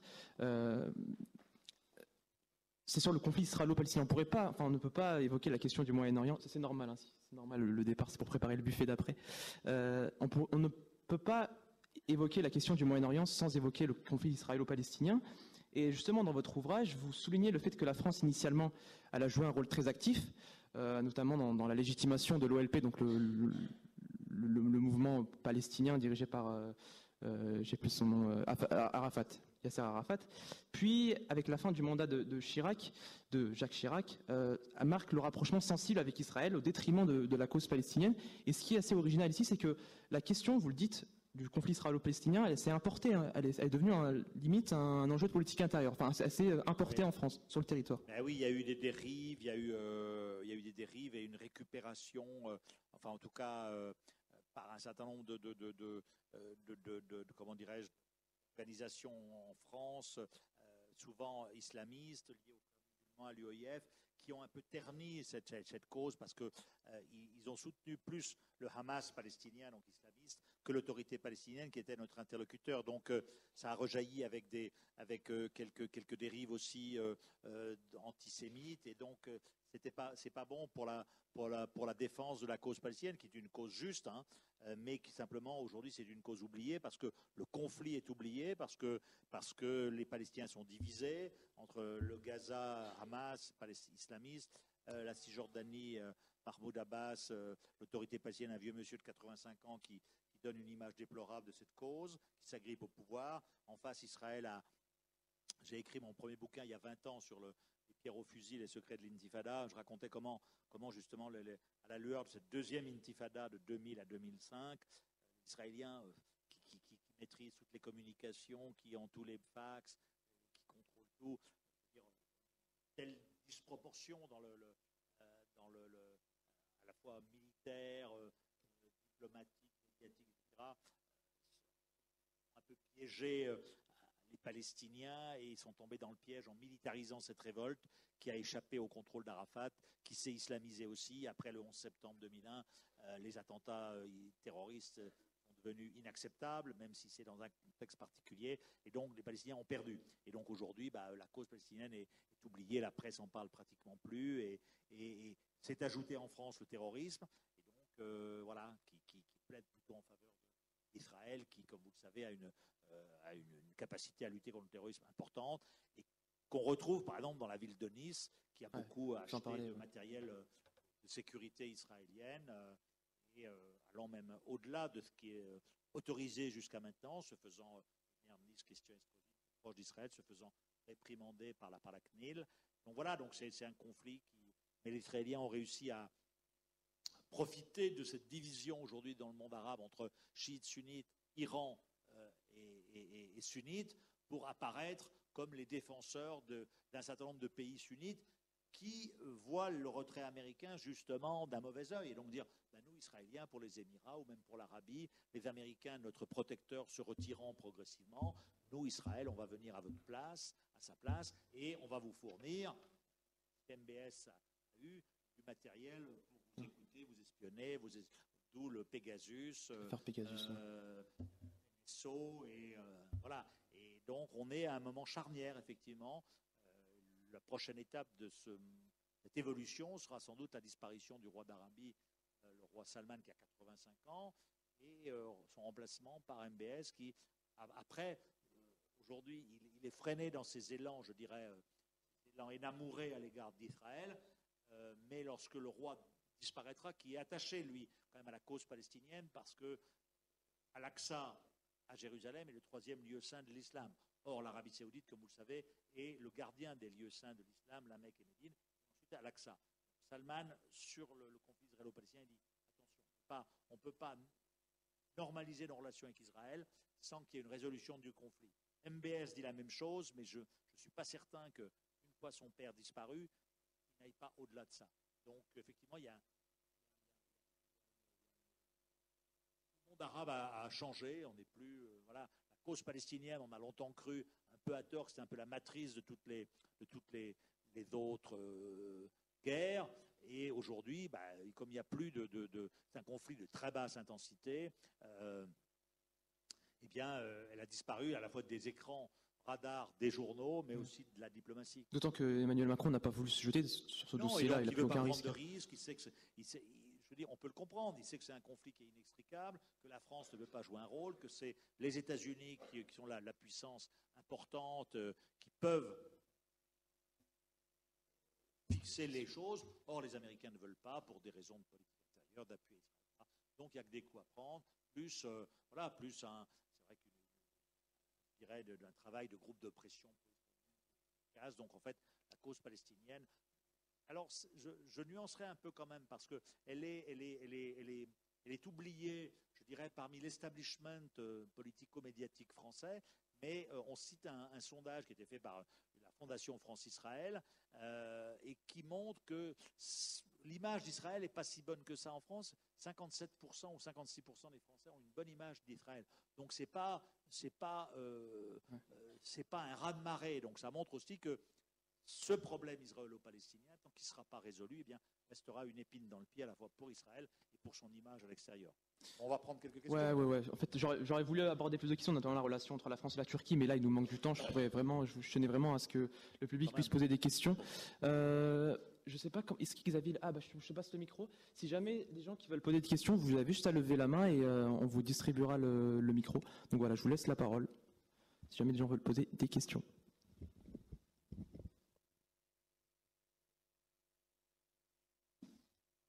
Bonjour, merci pour cette conférence. Moi, je me demandais, donc on a vu un peu l'échec de la diplomatie française dans la région, mais pour vous, qu'est-ce qui permettrait justement à la France de réasseoir un peu de se renforcer en tout cas dans la région?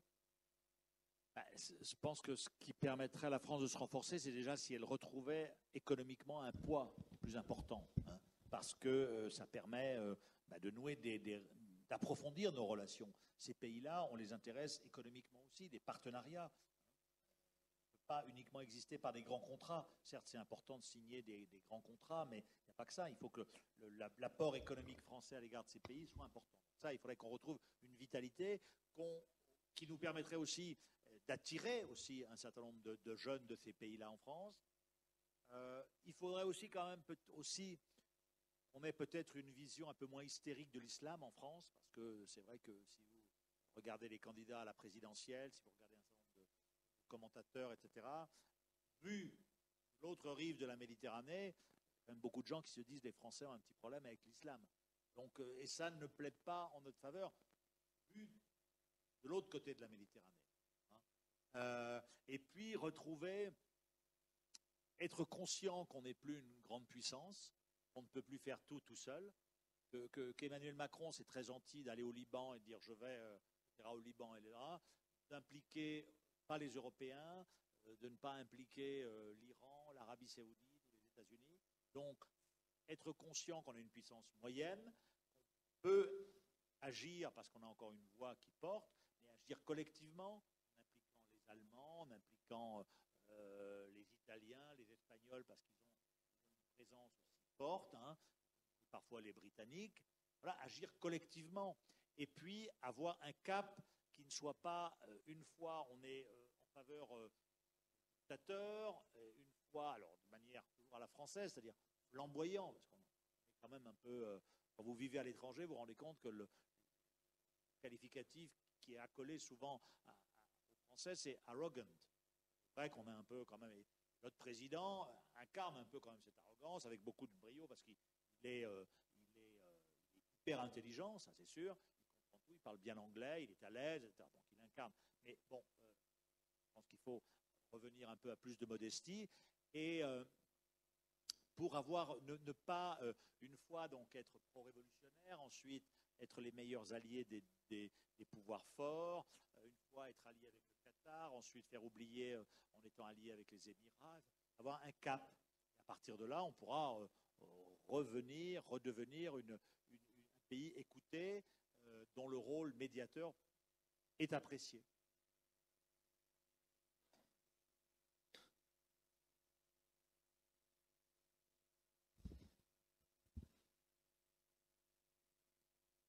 Merci pour cette intervention. Moi, si j'ai une remarque à faire ou à dire, je ne pense pas que Emmanuel Macron a échoué ou son action était un échec ou en demi-teinte. Il a bien défendu l'intérêt de la France. Récemment, il a conclu un marché de vente d'armes aux Égyptiens à 16 milliards de dollars. Le seul reproche que je peux faire à Emmanuel Macron, c'est comme vous l'avez bien dit, et vous m'avez devancé, c'est qu'il agit en solitaire. Il paternise tout le monde. Il sait bien qu'il ne pourra jamais égaler les Russes ni les Américains. Il lui faut un grand-père, en l'occurrence l'Europe. Voilà. Et j'ai une question à vous poser, monsieur le journaliste, par rapport au conflit interafricain et notamment le conflit algéro-marocain. Donc, est-ce que la France, est-ce que Macron peut jouer un rôle, d'autant plus que depuis quelque temps, on voit que les Américains soutiennent le Maroc par rapport à l'autonomie du Sahara occidental, voilà, et l'Espagne actuellement, et puis tout ce qui se passe autour de ce conflit qui peut régler pas mal de problèmes entre les peuples surtout. Les régimes, ils se débrouilleront, mais entre les peuples marocains qui est privé de certains droits par rapport à l'Algérie, certains Algériens qui sont privés de droits par rapport au Maroc. Et vous connaissez mieux que moi l'histoire, l'alliance marocaine et algérienne. Donc, est-ce que la France et Macron plus tard a un rôle à jouer dans ce sens-là? Merci. Alors, la France, je pense, peut avoir un rôle à jouer. Simplement, nous, ce qu'on a noté, c'est que la relation personnelle, par exemple, entre Emmanuel Macron et traditionnellement, c'est quand même très proche du Maroc. On raconte une anecdote de Jacques Chirac sur le Sahara occidental, était foncièrement marocain, même au-delà de certaines positions de nos Européens, mais c'était sa proximité avec à la fois Hassan II, Mohamed VI, qui a fait.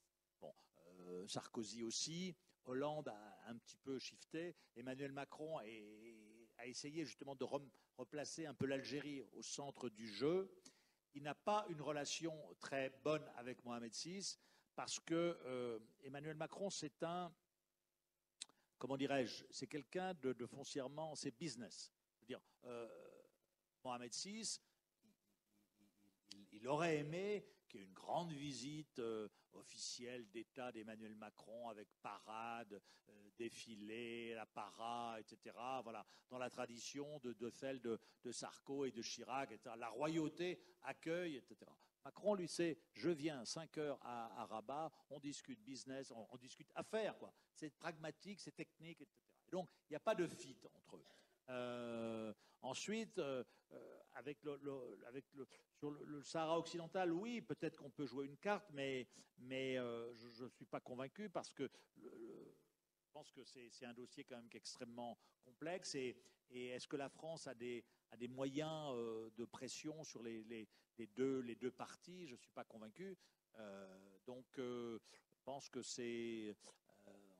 on n'est pas forcément. Et c'est assez piégeux pour nous, je pense, cette question. Donc je ne suis pas certain que Emmanuel Macron, s'il est réélu, s'engage beaucoup dans le règlement de cette question. Est-ce qu'il y a d'autres questions ou pas? Enfin, j'avais vu. Ah, il y a une question là, je crois. Non? Ah, ouais. Je parlerai après. Il y aura un buffet après, t'inquiète pas.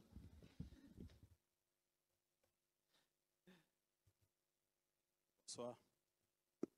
Merci pour ce brillant exposé. En fait, je suis lessivé. Pardon? Je dis, je suis lessivé. Lessivé? Oui, parce que tout ce que j'ai entendu, c'est la non-réussite de Macron. Donc, aujourd'hui, comme la France est on va dire une puissance moyenne, quelle est la bonne politique extérieure d'une puissance moyenne en ces moments de mondialisation? Merci. La bonne politique d'une puissance moyenne, c'est d'avoir conscience justement d'abord qu'on est une puissance moyenne et de ne pas comment dirais-je, outrepasser nos capacités. Ce qui a été un peu fait par Emmanuel Macron. Alors, il a sur le dossier européen, qui n'est pas notre dossier, mais on voit quand même qu'il est très actif aussi. Il a eu un constat extrêmement sévère, qui était lucide, mais très sévère sur l'OTAN, qui a pu aussi freiner justement par la brutalité de son constat la marche vers une armée européenne, parce qu'il a désarçonné un certain nombre de pays, notamment d'Europe de l'Est, qui, eux, sont fermement attachés à l'alliance avec les États-Unis. Donc voilà, je pense que c'est surtout, avec le président, c'est une question de forme, plus que de fond. Encore une fois, je vous dis, Macron l'oriental, si vous lisez le livre, on voit bien qu'il est... le constat, il l'a, le diagnostic, il l'a, mais il y a un problème d'écoute. Il écoute peu autour de lui. Peu. Il y a une grande capacité de travail, hein, il travaille 20 heures par jour, il comprend très rapidement les problèmes, et ça j'en ai été témoin, c'est vrai. Donc, il a aussi conception des relations entre dirigeants assez comment dirais-je, assez offensive. Je vais défoncer une porte pour créer un appel d'air, pour que la personne en face de moi, doive quelque chose, qui fait que les Algériens et les Libanais, ils les secouent et disent, ils vont venir sur mes positions. C'est là où ils se leurrent, quoi. Les relations internationales, c'est pas uniquement je vous dis vos cas de vérité, après vous êtes tout penaud et vous acquiescez. Non, c'est pas ça. Et donc, je pense qu'il a ce qui lui manque, ce que disent tous ces gens qui l'ont fréquenté, qui l'ont connu, etc., il manque une capacité d'écoute. Capacité d'écoute, moins rechercher le coup médiatique. Ça, c'est aussi une obsession. C'est pas nouveau, je vous dis, chez Sarko, c'était aussi comme ça, mais là, chez Macron, c'est très clair, on le raconte dans le détail quand il va à Jérusalem en février 2020 pour commémorer les 60 ans de la Shoah. Il arrive, monte dans la voiture à l'aéroport de Tel Aviv, l'ambassadeur de France, et il lui dit, je suis venu pour faire un coup, je veux faire un coup, qu'est-ce que je peux faire? L'ambassadeur Bannon lui répond, faites ce qu'aucun président de la République n'a fait, française, allez vous recueillir au mur des lamentations à Jérusalem. Et donc il va se recueillir au mur, le lieu saint juif, il va aussi sur l'esplanade des mosquées, il va aussi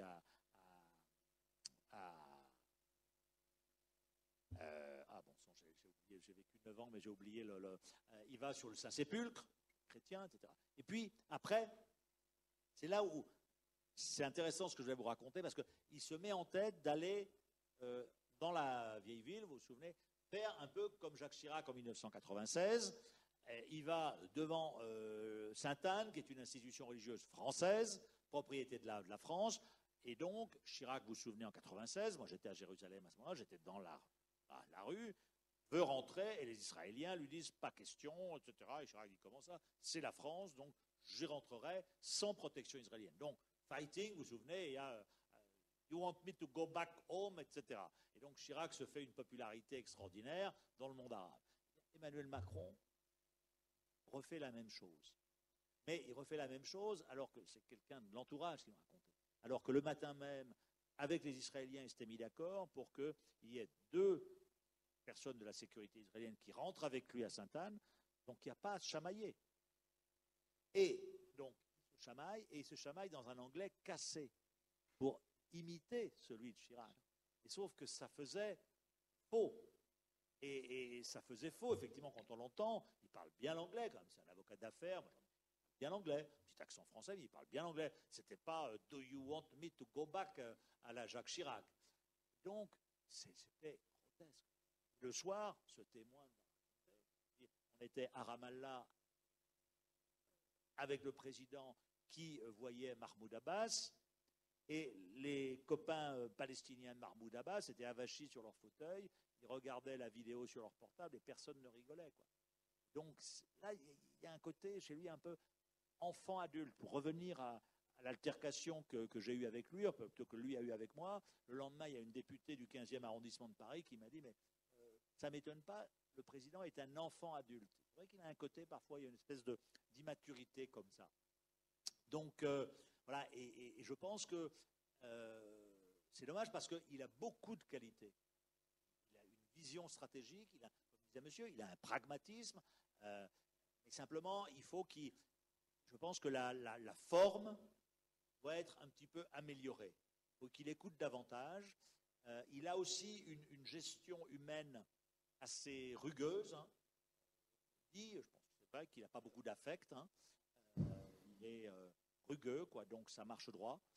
Donc les gens autour de lui, quelque part, ont un peu peur aussi. Donc sont un peu dans la servilité, dans le dire, Monsieur le Président, on va vous écouter.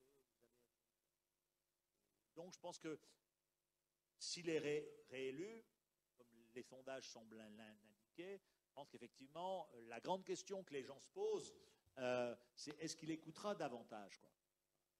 Je ne suis pas certain, et la réponse à cette question, je ne l'ai pas, mais en tout cas, beaucoup de gens à qui on l'a posée disent, bon, d'une part, la fonction ne prédispose pas à écouter beaucoup, et d'autre part, un deuxième mandat, donc le dernier, voilà, certains pensent qu'il pourrait n'en faire encore plus qu'à sa tête lors du premier mandat. D'autant que s'il est dans une cohabitation avec un gouvernement issu d'élections législatives qui auront été remportées par LR ou je ne sais quel autre. Là, il sera obligé de composer. Et c'est vrai qu'une cohabitation avec le président de la République, c'est pas évident parce qu'il n'aime pas trop cohabiter, quoi. Il a regardé la composition de son gouvernement, les affaires étrangères ont été complètement marginalisées. Le Drian est un ministre de la Défense avant, c'était bon. Les affaires étrangères quand même très très éteint. Hein. Florence Parly à la Défense est quand même relativement, comment dirais-je aussi, discrète. On raconte un témoin d'un conseil de défense. Lors de ces conseils de défense, justement, le ministre des Affaires étrangères lit ses notes et la ministre de la Défense, Florence Parly, lève le doigt pour poser une question. Vous l'avez fait ce soir-là. Voilà, donc là, c'est un président qui veut tout faire tout seul, un peu. C'est ça le reproche qu'on lui fait. Et donc, effectivement, il a des fulgurances, il a des intuitions, et puis après, il faut... Est-ce qu'il écoutera plus? On verra. S'il est réélu, parce que peut-être qu'il ne sera pas réélu. Hein. Ouais. Vite, hein. On n'a plus le temps. Pas de souci. Les macronistes, monsieur là-haut. Non, pas du tout. Oh non. Franchement, je voulais juste vous dire, ne pensez pas que le comportement de M. Macron vis-à-vis, à votre égard, par rapport à l'événement qui s'est déroulé à Beyrouth, c'était par, entre guillemets, une raison d'État. C'est une question. Et une deuxième question, est-ce que vous pensez que la France, en l'occurrence la diplomatie française, commence à délaisser l'Afrique, et je parle de toute l'Afrique, ou c'est l'Afrique qui veut couper carrément le cordon ombilical, ou il y a peut-être la présence d'autres occupants en Afrique, tels la Russie, la Chine, la Turquie, sur le plan sécuritaire, militaire, économique, commercial, tout ce que vous voulez. Et une dernière remarque aussi, on n'a pas, depuis le début, on n'a pas entendu parler, par exemple, de l'Union africaine et la France et de la Ligue arabe et Emmanuel Macron, par exemple. Merci beaucoup, c'est fini. Ça fait beaucoup de questions. Non, l'Union africaine, j'en parlais pas beaucoup parce que je ne suis pas un grand spécialiste, mais en tout cas, l'Afrique, on voit bien qu'il y a une... C'est pas la France qui se désengage de l'Afrique, c'est l'Afrique, un certain nombre de pays qui se désengagent de la France. On a vu le Mali, 2 autres pays, etc., où effectivement, là, nos positions sont en recul et elles sont remplacées d'un point de vue sécuritaire et militaire par la Russie, économique par la Chine, la Turquie aussi qui est extrêmement présente dans tous ces pays-là. Et donc, effectivement, il y a une crise qui est exacerbée, mais qui est réelle, et donc qui correspond aussi, je pense, à une permanence de la France-Afrique, ou en tout cas de ses dérives, et effectivement, c'est quand même très dangereux pour la France, parce que c'est quand même notre précaré aussi, le Maghreb, l'Afrique et le Moyen-Orient. L'Amérique du Sud, c'est pas notre précaré. Donc oui, c'est assez inquiétant. En tout cas, ça participe du déclassement dont on parle là. Il est 8h pile, donc je pense qu'on est parfaitement dans les temps. Je pense qu'on va mettre fin à cette conférence. Avant de vous quitter, je voudrais vous remercier tout d'abord vous, chaleureusement, pour votre présence et pour votre écoute attentive. Je voudrais remercier également Monsieur Malbruno, pour votre présence et pour avoir accepté de partager votre expertise. Et enfin, un dernier remerciement à l'association Le Vide Juridique et l'Université Jean Moulin pour nous avoir permis d'organiser cette conférence, sans oublier toutes celles et ceux qui ont contribué à l'organisation de cet événement. Je vous donne rendez-vous pour un buffet après la conférence au Salon des Symboles pour celles et ceux qui veulent, histoire de discuter de manière plus informelle avec l'intervenant, avec des représentants associatifs ou des professeurs. Et je vous remercie encore une fois. Merci à vous.